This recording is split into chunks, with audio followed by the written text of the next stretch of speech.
الحمدللہ رب العالمین والصلاة والسلام علی سید المرسلین اما بعد فاعوذ باللہ من الشیطان الرجیم بسم اللہ الرحمن الرحیم۔ تمام تعریفیں اس اللہ کے لیے جو نہایت بڑا مہربان رحم والا ہے۔ بے شک وہی سارے جہاں کو پالنے والا ہے اور اس کے ہی قبضے میں آپ کی اور میری ہم سب کی جان ہے۔ بے شک ان اللہ علی کل شیء قدیر، اللہ ہر چیز پر قادر ہے۔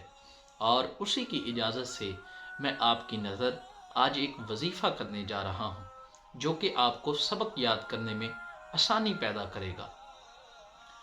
اس کو مدرسے کے طلباء بھی اپنا سکتے ہیں، اگر ان کا حافظہ کمزور ہے وہ بھی اس وظیفے کو استعمال کر سکتے ہیں، اور اسکول کے بچے جن کو سبق یاد کرنے میں مشکل آتی ہے وہ بھی اس وظیفے کو اپنا سکتے ہیں۔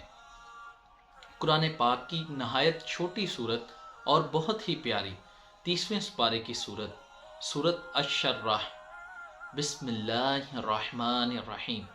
الم نشرح لک صدرک ووضعنا عنک وزرک الذی انقض ظہرک ورفعنا لک ذکرک فإن مع العسر یسرا ان مع العسر یسرا فإذا فرغت فانصب وإلی ربک فارغب۔ 30ویں سپارے کی نہایت ہی خوبصورت صورت، یہ آپ نے رات کو سونے سے پہلے 17 مرتبہ پڑھنی ہے، اور جب صبح اٹھنا ہے تب بھی آپ نے 17 مرتبہ پڑھنی ہے، تو انشاءاللہ تعالی آپ کا حافظہ بہت تیز ہو جائے گا اور اللہ آپ پر رحمت کرے گا، جس کے ذریعے آپ کو سبق یاد کرنے میں بہت ہی آسانی آئے گی۔ جزاک اللہ خیرہ۔